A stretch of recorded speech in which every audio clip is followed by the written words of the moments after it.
राज्यातील कर्जमाफी योजनेची अंमलबजावणी सुरू झालेली आहे. 56 लाख शेतकऱ्यांना कर्जमाफीचा मेसेज येणार आहे. जुलैच्या पहिल्या आठवड्यात प्रक्रिया पूर्ण होणार आहे. नमस्कार शेतकरी बांधवांनो, स्वागत आहे तुमचं आपल्या हक्काच्या चॅनलवर. आपण पाहणार आहोत आजच्या दिवसातील शेती हवामान बाजारभाव आणि नवीन महिन्यापासून बदललेल्या नियमांशी संबंधित 40 ताज्या बातम्या. हवामान विभागाने जाहीर केलेल्या नवीन अंदाजानुसार अरबी समुद्रात मान्सूनचे वारे तीव्र झाल्यामुळे राज्यातील 24 जिल्ह्यांमध्ये पुढील 5 दिवस मुसळधार ते अतिमुसळधार पाऊस पडणार असल्याची आशा व्यक्त केली आहे.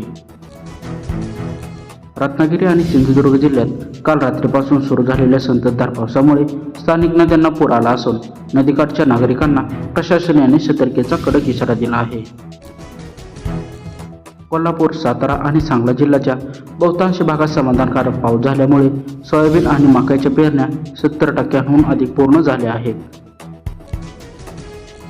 जूनच्या मध्यात पेरणी केलेल्या सोयाबीन आणि कापसाची पिके आता 2 ते 3 पानांवर आली असून शेतकरी डोस देण्यासाठी खत खरेदी करत आहे.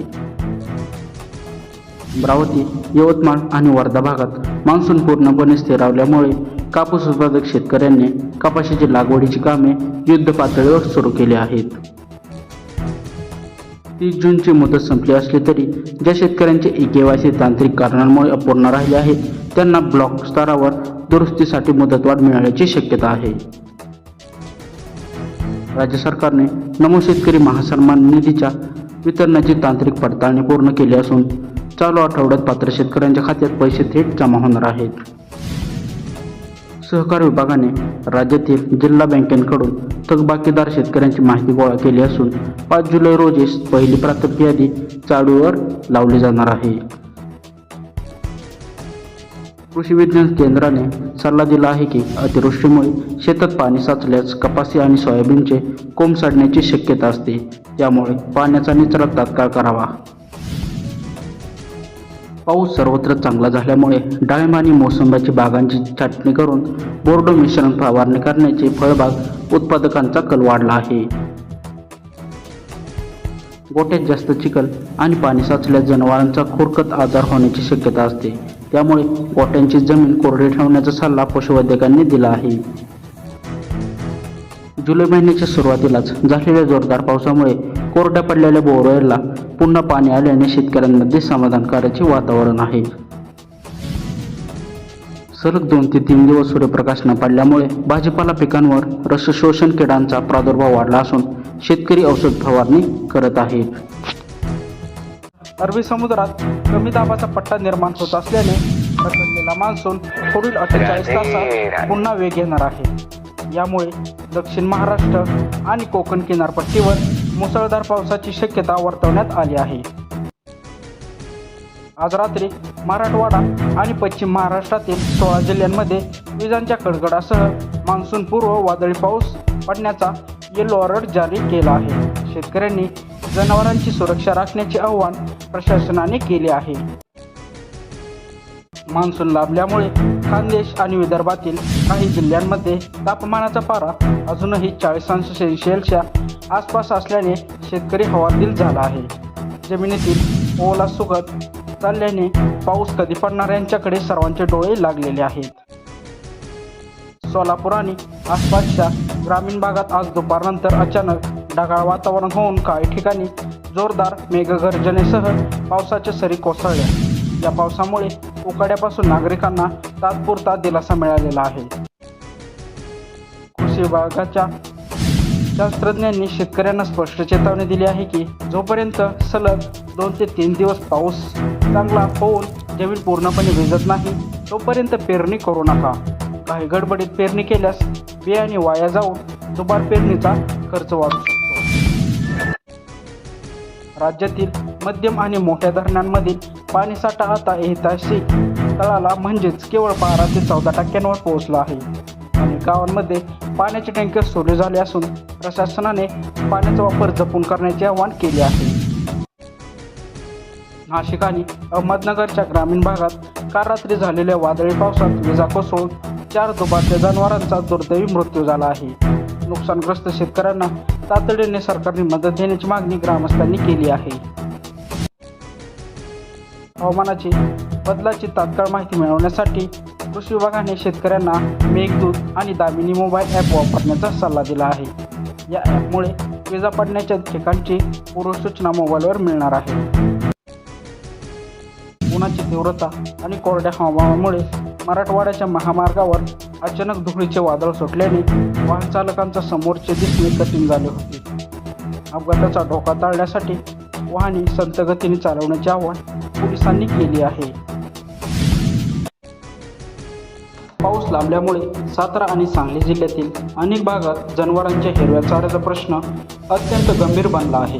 बाजारात सुका चारा महागल्याने पशुपालक शेतकरी मोठ्या अडचणीत सापडले आहेत.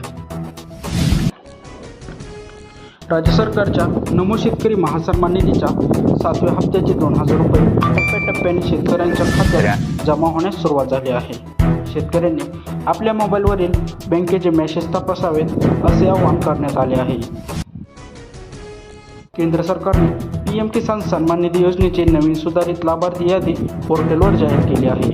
ज्या शेतकऱ्यांची नावे या यादीत असतील त्यांनाच पुढील हप्त्याचा थेट लाभ मिळणार आहे. कृषी विभागाने पुन्हा एकदा स्मरण करून दिले की सर्व शेतकऱ्यांनी 30 जून 2026 पूर्वी आपली eKYC पूर्ण करणे बंधनकारक आहे. अंतिम तारीख उलटून गेल्यास खात्यावरील सर्व शासकीय अनुदान तात्पुरते थांबवले जाणार आहे. पुण्यश्लोक अहिल्यादेवी होळकर कर्जमुक्ती योजनेअंतर्गत जिल्हा मध्यवर्ती बँकेकडून थकबाकीदार शेतकऱ्यांच्या खात्याची पुनर्त तपासणी केली जात आहे. जुलै महिन्याच्या पहिल्या आठवड्यात या योजनेची पहिली अधिकृत यादी जाहीर होण्याची शक्यता आहे. ज्या प्रामाणिक शेतकऱ्यांनी आपले पीक कर्ज वेळेत फेडले आहे त्यांना 50,000 रुपयांचे प्रोत्साहनपर अनुदान देण्याची प्रक्रिया अंतिम टप्प्यात आली आहे. सहकार विभागाने बँकेंना पात्र शेतकऱ्यांचा डेटा सादर करण्याचे आदेश दिले आहेत. चालू खरीप हंगामातील पिकांचा विमा उतरवण्यासाठी शेतकऱ्यांना केवळ ₹1 शुल्क आकारले जात आहे. महाई सेवा केंद्र किंवा CSC केंद्रावर जाऊन शेतकरी आपल्या पिकांचा विमा सुरक्षित करू शकतात. पीक विम्याचा अर्ज भरताना शेतकऱ्यांनी आपले चालू बँक खाते आणि पासबुकची प्रत अपलोड करावी, जेणेकरून भविष्यात नुकसान भरपाईचे पैसे थेट खात्यात जमा होणार आहेत. महावितरणाच्या नवीन धोरणानुसार राज्यातील ज्या शेतकऱ्यांनी शेतीपंपाची थकीत वीज बिलांची रक्कम भरली आहे त्यांना चालू महिन्याचे वीज बिल शून्य आले आहे. यामुळे लाखो शेतीपंप धारकांना मोठा दिलासा मिळणार आहे. महाडीबीटी पोर्टलवर ट्रॅक्टर आणि विविध कृती अवजारांसाठी नवीन ऑनलाईन लॉटरी सोडत करण्यात आली आहे. निवड झालेल्या शेतकऱ्यांना त्यांच्या नोंदणीकृत मोबाईलवर खरेदीपूर्व मजुरांचे मेसेज पाठवले जात आहेत. साखर आयुक्तांचा ठळक इशाऱ्यानंतर काही मोठ्या साखर कारखान्यांनी ऊस उत्पादक शेतकऱ्यांची थकीत FRP रक्कम बँक खात्यात वर्ग करण्यास सुरुवात केली आहे. यामुळे ऊस उत्पादकांना ऐन खरीपच्या तोंडात मोठा आर्थिक आधार मिळालेला आहे. कृषी विभागाने स्पष्ट केले आहे की यंदा राज्यामध्ये सोयाबीन आणि कापूस बियाण्यांचा पुरेसा साठा उपलब्ध आहे. शेतकऱ्यांनी कोणत्याही अफवांवर विश्वास ठेवून बाजारात जादा दराने खरेदी करू नये. गुणनियंत्रण पथकाने विविध जिल्ह्यातील छापे टाकून बोगस बियाणे आणि मुदत संपलेली कीटकनाशके जप्त केली आहे.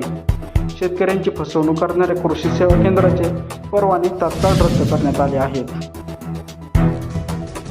घरचे सोयाबीन बियाणे म्हणून वापरण्यापूर्वी त्यांचे घरातच कोपनपाटावर उगवण क्षमता तपासून पाहण्याचे आवाहन कृषी विज्ञान केंद्राने केले आहे. 100 पैकी किमान 70 बियाण्यांच्या अंकुर फुटल्यास ते बियाणे पेरणीसाठी योग्य मानले जात आहे.